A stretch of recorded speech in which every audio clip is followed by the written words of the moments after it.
Fantastic.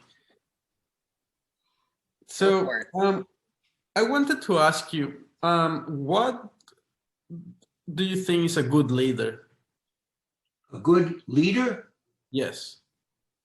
A good leader is one who's trusted by whoever he's trying to lead as being as interested in them, does the appropriate thing, is concerned with their welfare and their well-being, whatever it may be. And that covers a whole host of things. Some people are interested in family. Are you interested in family? You're interested in business. Are you interested in health? Whatever it is a good leader learns as much as necessary about the people or that they're looking to lead involved. What everybody responds to something. You have to say, good, what do you respond to? And then you have to figure it out. It's different with each person. But each person that you want to lead must feel that you have their interest at heart and you're basically a friend. Mm-hmm. You're looking out for their interests, even though you may be much higher in the plane than they are, or at a different status, or a different age, or a different sex. It doesn't make any difference. You have to learn to respond to whatever their needs are. And a good leader can do that. And it doesn't work for everybody. Everybody's different. Some people are only interested in money. Then you have to know what good. If that's really the only thing you're interested in, we got to talk money. Others are interested in personal relationship. Others are interested in the feeling of security or the feeling of growth. Some are interested in the religion. So whatever it is, there's all background. So the key to being a good executive is to understand and to learn as much as you can about everybody that you're trying to impress. Okay, wonderful. You have coached many people, and how do you know when a person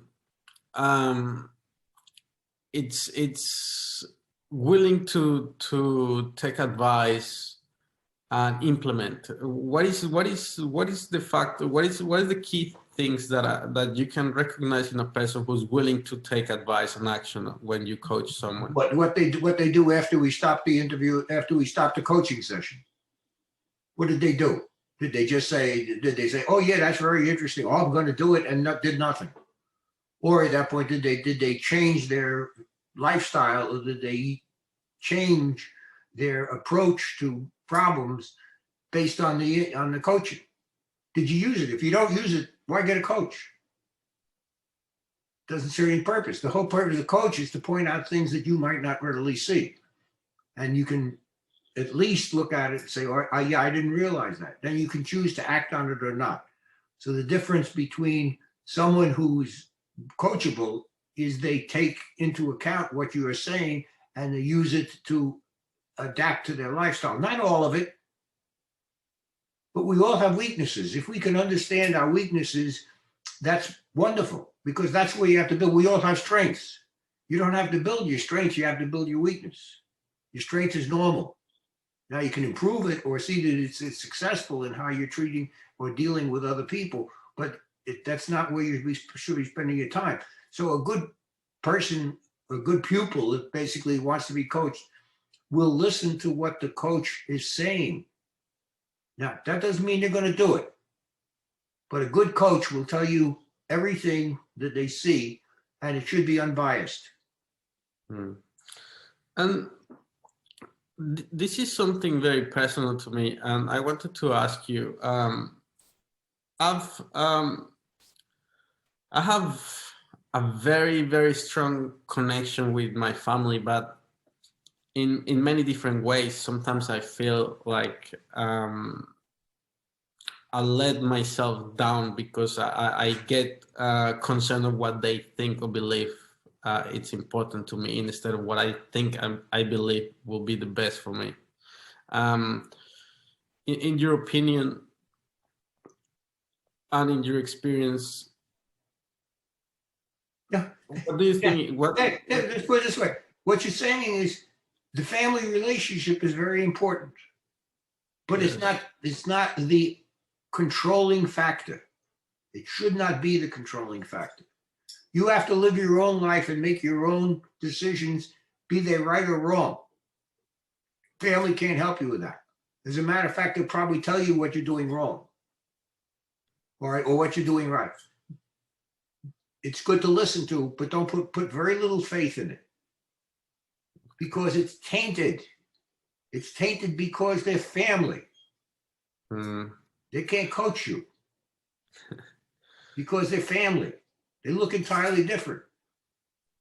And I've seen too many lives that I've been involved with people that had wonderful backgrounds, but they never achieved their goals because the parents wouldn't let them do it. In other words, they say, fine, you want to be a lawyer? No, I chose to be a doctor. What do you want to do? I don't care what it is, but you should make you happy.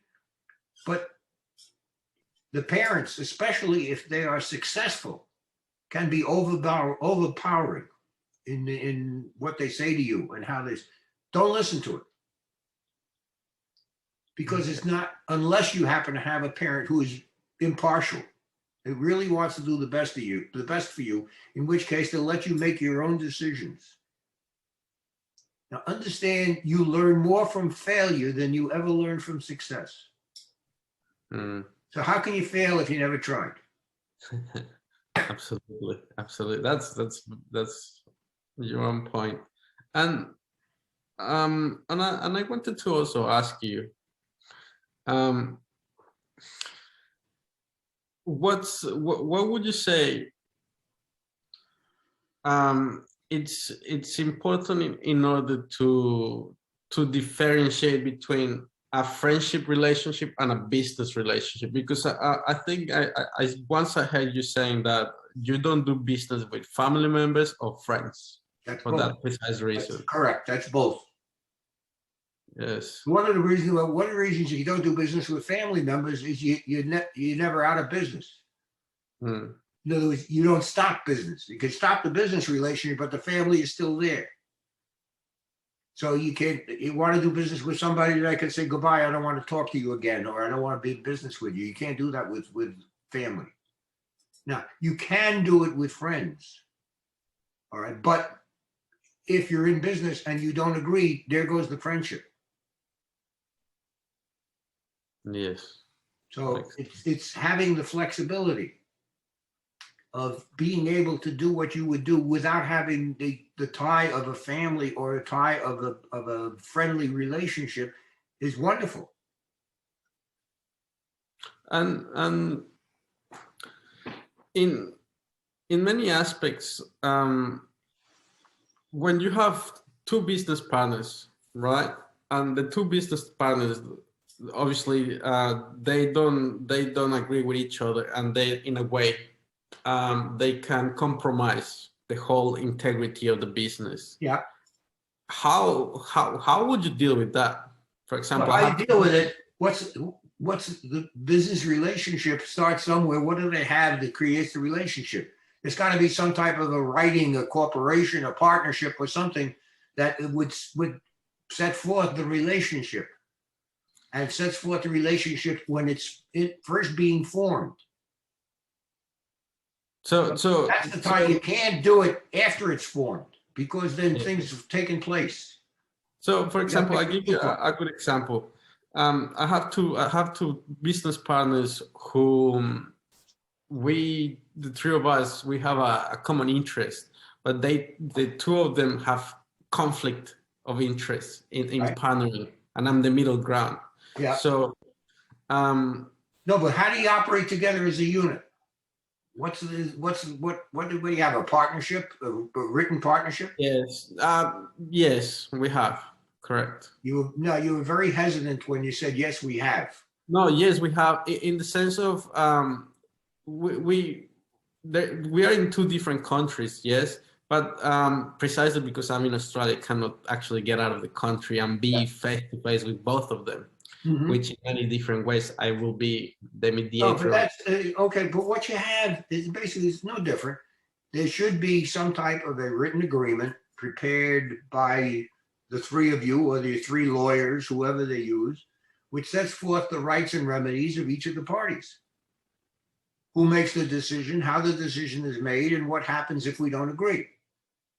Okay. And it has to be the important element of such an agreement is what I call the divorce clause.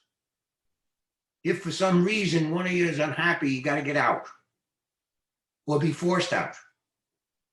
The Okay, question is, what are the terms? If you have, that's what should be part of the agreement. I don't care what the terms are, but that's critical. So if you don't like what I do, get out, or I can force you out. Okay. It's easy to do when you're first setting up a business arrangement. It's almost impossible to do after the arrangement, after the business has been operating for a period of time, because now you have different ideas. When there's nothing on the table but hope, it's easy to make a deal. When you get further on and you say, well, now we've operated for business, I like it, now let's make a deal. Now you've already got different ideas of who should share the business, who makes the decision, what happens to this, who puts in money, who gets out money, how much do you get, how much do I get? It's a whole different ballgame. So in case there is no way to fix the relationship or the agreement, I don't agree with that. What do you mean there's no way? There's always a way.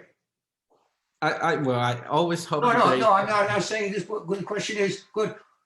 What happened? Whatever the business. What happens if one of them has an illness? What happens if one of you dies? What happens?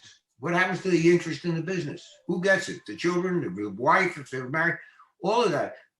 It's something that should be thought out. You didn't think about it in the beginning. That's fine, but think about it now. Okay. It's important to have it. Don't put it off because we didn't do it before.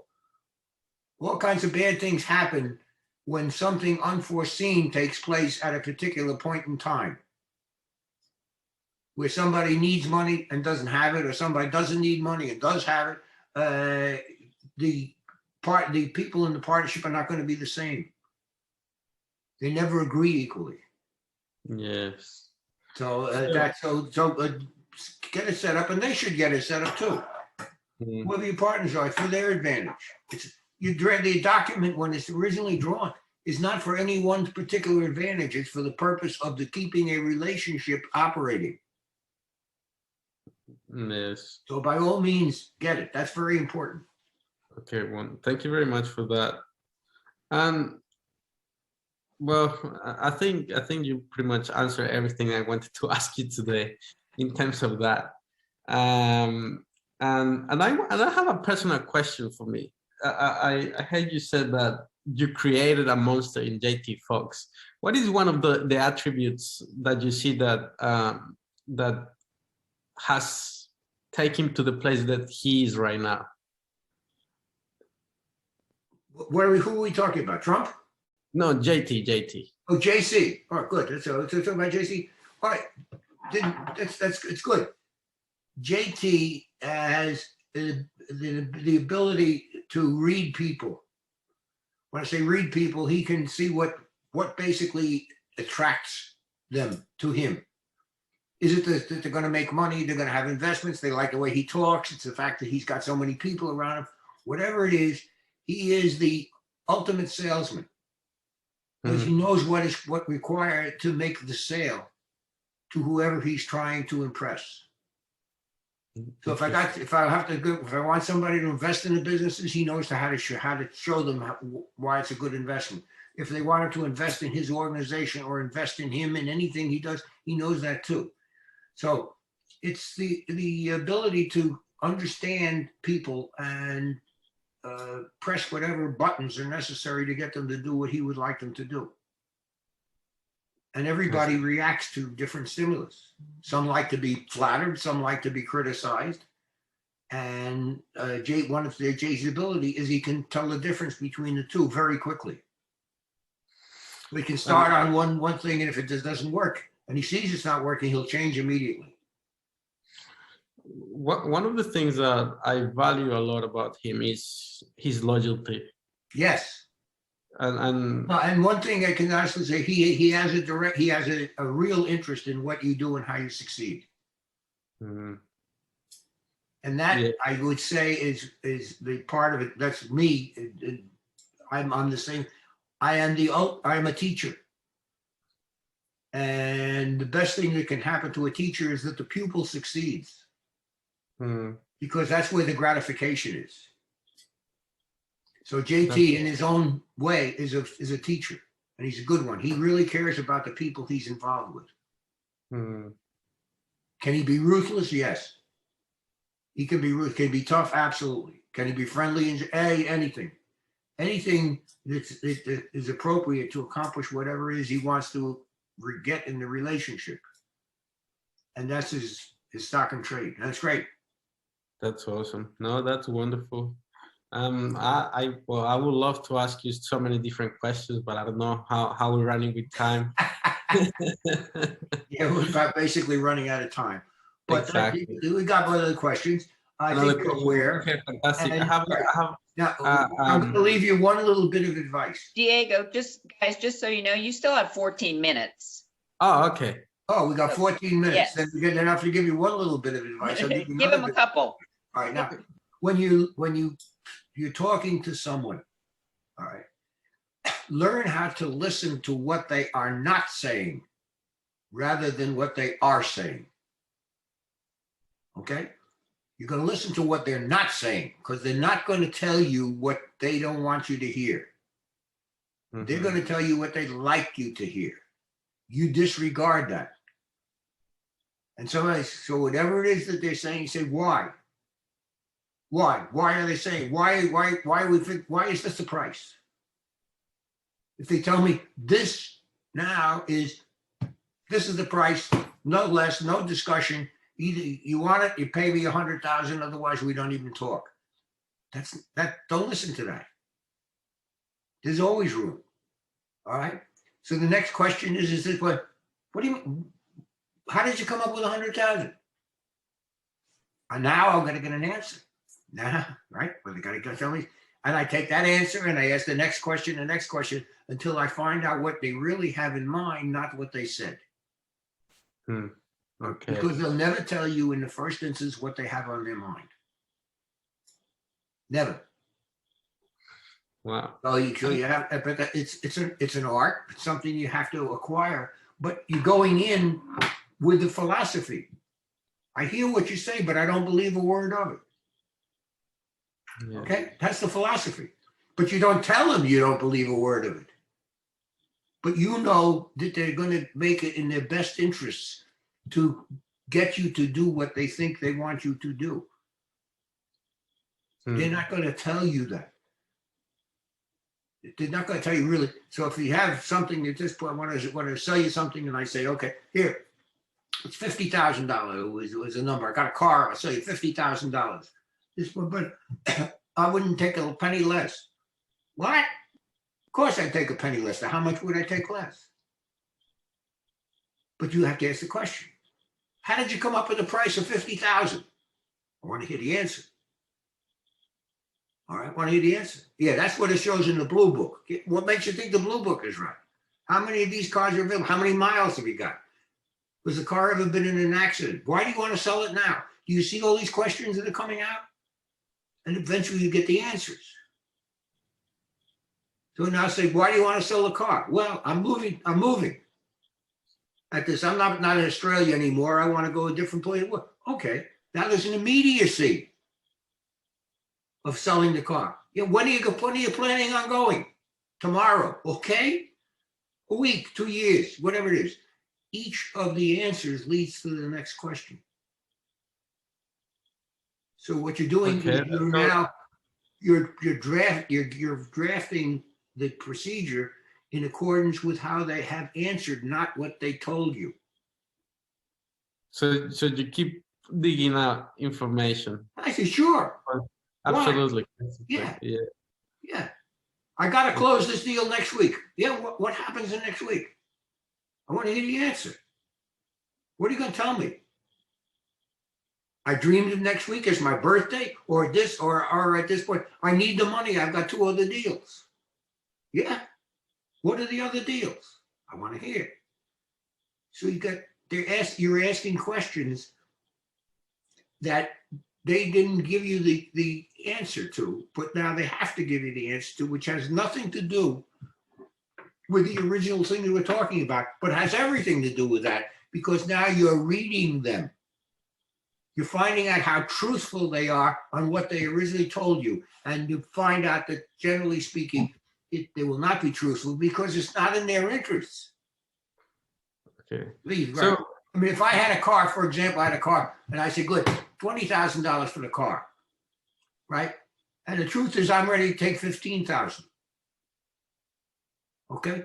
No, you don't know that, but I do. So now you come back and you say, okay, 20, or how did you arrive at 20? I think it's a fair price. Why? What's special about the car? It should be, why do you want to sell it? How many miles? So you're not asking all the questions.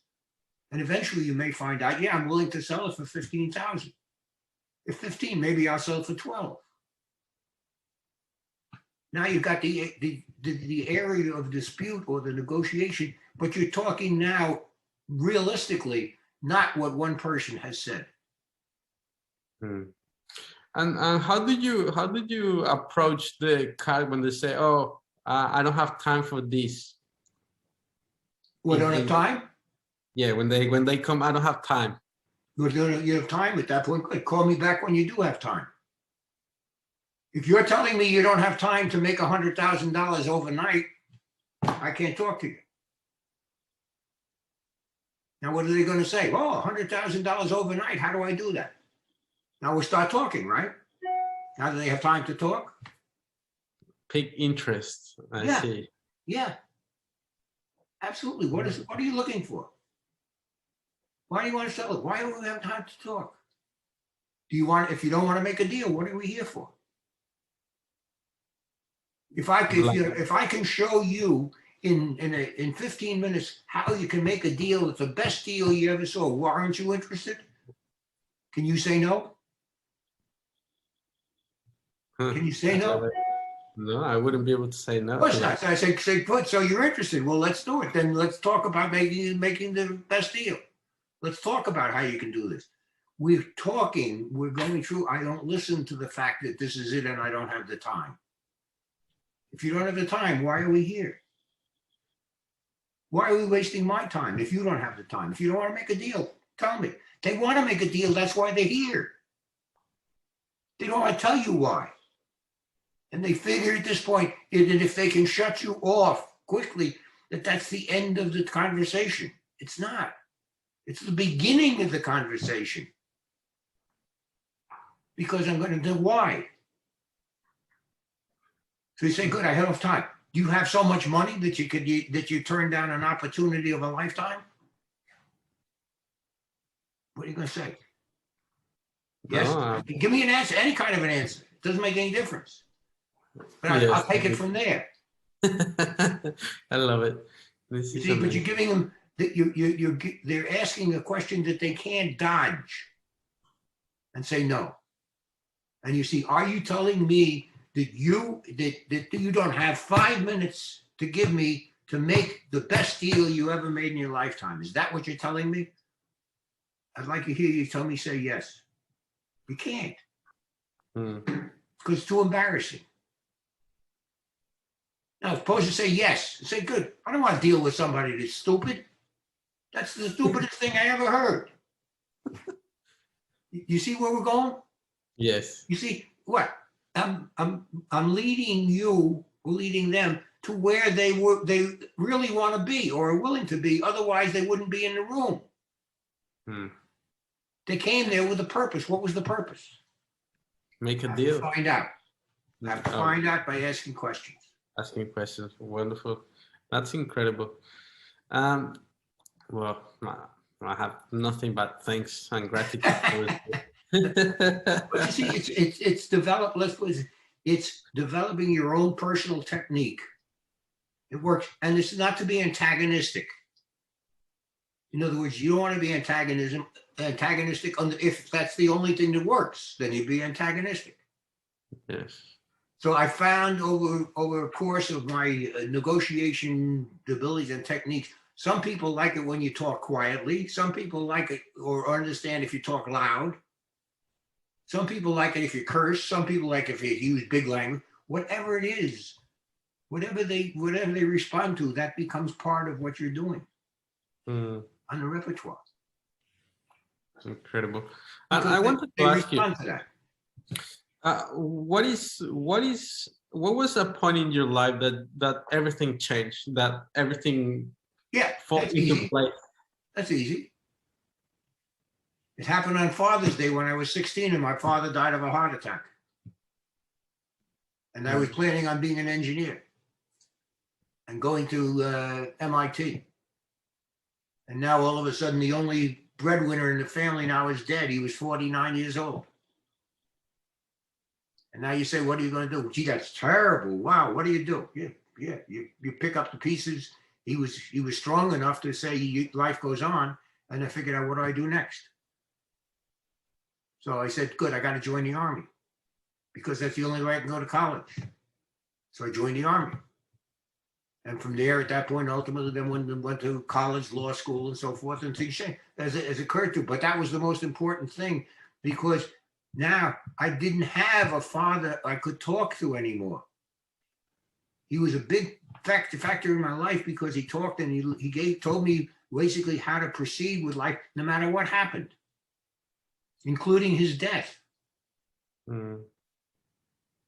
So, but nevertheless, he wasn't there, 17 years old. And all of a sudden you find out that your life has changed completely.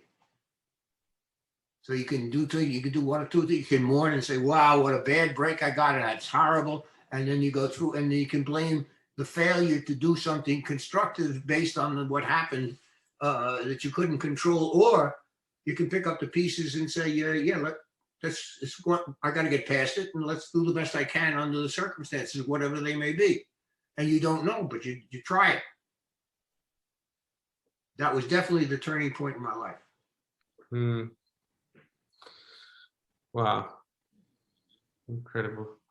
Yeah, that's something amazing. Now let's carry it further. If it hadn't happened, you and I wouldn't be talking. I agree. I'd be designing buildings or bridges at this point, and never have gotten into the coaching business or the law business, or having represented the president of the United States. So, all things, things have a way of working out. You don't know what the plan is, but they have a way of working out if you have the courage. And for example, with all the responsibilities that you had to carry with you, how did you manage with the family? Well, manage with the family. It just was both of my brothers were in the Army. They were both overseas, and my mother was at home alone. But I saw her whenever I could. I got leaves and that one, and I sent whatever money I made in the Army. I sent to her, and she basically got a job that she could as a saleswoman, and did the best she could under the circumstances. Mm-hmm. But you still had the basic philosophy that you can survive and do what has to be done in order to make your way in life. And it unfolds. You don't have the long range plan, but you have the long range plan is, I will survive and I will make money and I will eventually have a family and everything. I'll make it work out. That's the long range plan. The short range is a lot harder. The short range at that point may have to hold down 3 jobs so that I've got enough money to send home. Mm. But that's it. So you say that's what it is. Incredible. Yes. That's just amazing. Yeah, that's it. So life throws you curveballs. And for example, as a coach of many people, one of my goals is leave a legacy to my son and my daughter. Great. Absolutely. Which Absolutely. is How old is your son? how to think. How old is your son? My son is 2.5. My 2.5. daughter is, That's a good thing. That's fine. Leave him a legacy. Leave him a father that shows him how to survive in life. mm, What's important. with people, how to be trustworthy, how to do what he says, how to listen to it, how to see, how to find out or understand. That people will tell you what they want you to hear, but don't believe it. Mm. And he's got a tough way to go. The world is not easy. The business world is not easy. But don't be totally pessimistic. There are people that everybody has some good and everybody has some evil, and you have to recognize the good against the evil and be a good working father. He can talk to you when he's got a problem or no problem, Mm. Yeah. and that's a key. That's to me would more important than that. Thankfully, my father did that. Even though I never got past the 16th year. But when we were together, we had a bondship. We used to go horseback riding together, and that's when he would talk to me and give me a lot of the philosophy of life. And that no question that made it not easy. It made it bearable for me to go on when the circumstances were such that it would be easy to give up. Mm. That's awesome. Yeah. I don't have a father, so that's why I'm asking you all this. That's fine. I don't have a problem with that. I don't have a problem with it. But you got wonderful. You got your son, 2.5. Bond with him. Yeah. Be with him what he likes, what he doesn't like. Teach him at this point what it's going to be in the world. How he's going to have to deal with people. He's going to have lots of setbacks. He's going to have lots of good things at this, but and you have to learn how you can trust people who you can't trust. And again, that's wonderful, especially at the age of 2.5. He got it, and it'll turn out to be something very special because of the relationship you have with him. But you're going to have to, at some point, let go and let him do his own thing. Not 2.5, but later on, when you get older, at this point, going to college, high school, or whatever it is, or business, and you can't direct their life. You can't tell them this is what you should be. You're good. Be a doctor. You don't want to be a doctor. What do you want to do? I want to dig a ditch. Good. Dig the ditch. Whatever makes them happy, or let them make their own mistakes and their own satisfaction. That's it. And then you're a good father, in spite of what everybody else says. It's got nothing to do with money, but it has everything to do with money. If you have the money, you don't give it to them. That's true. That's true too. No, that's wonderful. So it's working it out in what you consider to be the most logical way at the time. Forget what anybody else says. Okay. Because it's something you have to decide for yourself and also for your son.